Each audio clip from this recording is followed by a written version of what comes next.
Hi, my name is Paige. Welcome to my channel where I talk about all things online teaching.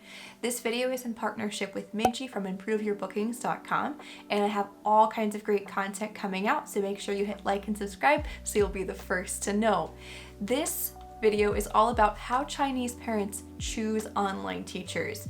Now, when I was first starting my private teaching business, I read a few of Minji's blog posts, and it was crazy to me that so much of what she said came true in my experiences with parents. So this video is going to go all about how the Chinese parents make decisions and how they select their teachers. So if you have parents that are looking to work with you directly and already know that they want you to be your teacher, that's great. But keep in mind that they might be comparing you to others, even if they're shopping around with private teachers. So you want to know how they make those decisions. So it's similar with how they chose companies.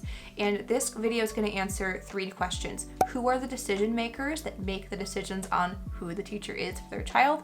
How do Chinese parents feel about online teaching and learning? And 3, how do Chinese parents choose their online teachers? So just some general insights before we get too far into the video. Most of the decision makers are moms who were born in the 80s and 90s. Moms who were born in the 80s and 90s are increasingly making decisions for their children's education. The online format is also here to stay, and it will reach even further in the future. The other thing is Chinese parents choose online teachers with different factors depending on the cities that they live in and their online versus offline choices. So word of mouth is also a major way for Chinese parents to make decisions. Just like our market, you hear about it from other parents. Social media also plays a role. And in the current situation with the policies developing, there is a lot going on as far as discussion about how the policies have impacted some company closures and the types of courses that are being offered going forward. This video is not going to go into detail about should you private tutor.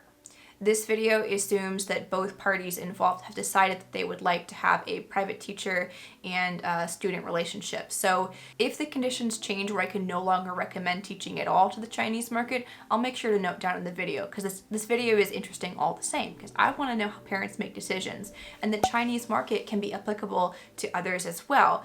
For example, parents in Japan, parents in Korea, parents in Vietnam, all kinds of other markets are becoming more open to online teachers and classes. So we have a lot to learn from this market. So the methods that Minji used for her article were first collecting teachers' questions from a Facebook group. And then she took those questions and then she asked Chinese parents from various cities. So she has 3 moms in the article, and we'll go through their experiences quickly. Mom A from Shanghai, which is in a tier 1 city.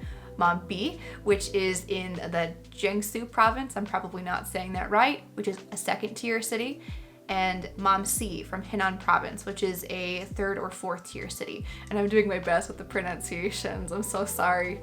I am learning as I go. And I'll just be doing my best with pronunciation all throughout the video. So Chinese cities, if you didn't already know, they're not all like Beijing. They're not all like the capital city. Just like every city in America isn't like New York City. There are different tiers. So tiers mean the annual income and growth. So when you think about a tier 1 city, that means a city in China with the highest growth and the highest income levels. A tier 2 city is a city that has a little bit less yearly income and a little bit less growth, and a 4th tier city will have significantly less. So when you hear about tiers 3 and 4, that means there will be significantly less average household income and significantly less growth overall. So in America, we have this phenomenon happen, but we don't call it tier 1 and tier 2. So for example, I would say New York City is definitely a tier 1 city. Where I live in the DC metro area, I would also rank that close to a tier 1 city. Chicago, I would rank as more tier 2. A city like Des Moines, Iowa, I would say 3. A more rural area, I would say 4. That's kind of similar levels of household income and economic growth, and we also have different levels of cost of living in America. So I am a native of Illinois. I grew up outside the city of Chicago, and when I moved out here to Maryland, I had huge sticker shock because things are so much more expensive here. The same phenomenon happens in China because you have people with different income levels and different cost of living and different levels of economic growth. It's just different. So just keep in mind that if you are talking to a parent from a tier 1 city, it's going to be different than if you're talking to a parent with a 3 3 or tier 3 or 4 city. So the first part of our study, who are the decision makers? We need to know who they are if we want to convert them into becoming our clients. According to the white paper, China Early English Education, which I'll link down below, over 80% of the Chinese parents who are making decisions for their students are female. So by and large, you're going to be talking to the moms, and I would say that is 100% my experience. I have talked to some dads, but most of who I talk to about the education arrangements and those who are interested in booking classes for their kids are moms. And now that I'm a mom myself, we have that mom to mom connection. So if you're a mom and watching this, you have the mom advantage. And if you are a male watching this, just know that most of who you're going to be working with, the decision makers, are most likely going to be women. So you're going to want to be sensitive to the moms, because if you know moms, you'll be able to access 80% of the decision makers, versus if you're not taking moms into consideration, you will have less of the market decision makers in your pocket. So if you're only talking to dads, you're only going to have that 20%. The other thing to know is most of the parents that you're going to be working with were born after the 1980s. So this is going to be parents who are used to the modernization of the Chinese economy and the internet being more ubiquitous. So compared to earlier generations, they know a lot more about the internet, they know a lot more about the information available, and they really are interested in improving their quality of life through access to education. It's incredibly important to them that they give their children access to more opportunities than they had growing up. So in terms of who you're talking to geographically, most of the parents who are going to be looking for an online teacher are going to be concentrated in those tier 1 cities and economically more developed provinces in China. There is a lot of potential in the 3rd and 4th tier provinces, but right now they might not be the ones able to afford a boutique one-to-one bespoke online class, so to speak. They might be more interested in group classes, or they might be looking into more offline options in large groups. It just depends. You might have an outlier from a tier 3 or 4 city, but most of your parents who are going to be able to afford your classes are probably going to be coming from this tier 1 and 2 cities. So how do Chinese parents feel about online teachers? So online teaching and online classes is a relatively new phenomenon, but it's become ubiquitous with the event of the COVID-19 pandemic. So let's take a look at our moms, for example, again. So both mom A and mom B, they both work in big cities, in tier 1 and 2 cities, and they have a lot of traffic. I know that where I live, there's a lot of traffic as well. And if you are in a place with a lot of traffic, you really don't want to spend your time sitting in the car. You want those precious minutes of your day to be spent towards giving your kids enrichment. So they don't have the time. Those moms don't have the time to drive their kids to different classes every day after finishing their full-time jobs. So for them, doing classes online at home saves so much time and offers a lot of flexibility to their family. So they really like that. Mom C in Henan province, which is a 4th tier area, they recognize the advantage of online teaching, but they also want to take advantage of in-person classes. So for them, traffic is less of a concern, and they really value the interaction of in-person classes. So they know there are some limits to what can be done online in classes, so they're really looking at offline classes in that example. But for this mom in the 4th tier city, because of the geographic area and what's available to her locally, there's not a very good chance of finding a good English teacher offline. So because there isn't a good English teacher available offline, this mom is going looking online for that teacher. So again, don't count out those tier 3 and 4 areas, because you might have someone who's looking, even if they are from a non-tier 1 or 2 city. There are lots and lots of factors contributing to their acceptance of online format. E-commerce and mobile platforms have become a lot more common, and children are just taking more classes online because of the COVID pandemic. There is a big gap between the developed cities and less developed cities in terms of educational resources, but they're aware of these gaps. It's no longer that you just aren't aware of what your competition is doing. Because of social media, a mom in a tier 3 or 4 city can open up her phone and see a video of a 6-year-old reading fluently in English, and they might be thinking, oh my gosh, my child's 9, I need to get on this. They feel that sense of competition. I think it's similar for us. If we see other parents doing things, we feel compelled to do it as well. I know for me as a mom, when I look in a Facebook group and I see that other babies born at the same time as my daughter are already rolling, I'm concerned that maybe I'm not doing what I need to do to help her development. The same is true for Chinese parents. they are aware of what others are doing in tier 1 and 2 cities, even if they live in a tier 3 or 4 city, thanks to the internet and social media. Number 3, how do Chinese parents choose online teachers?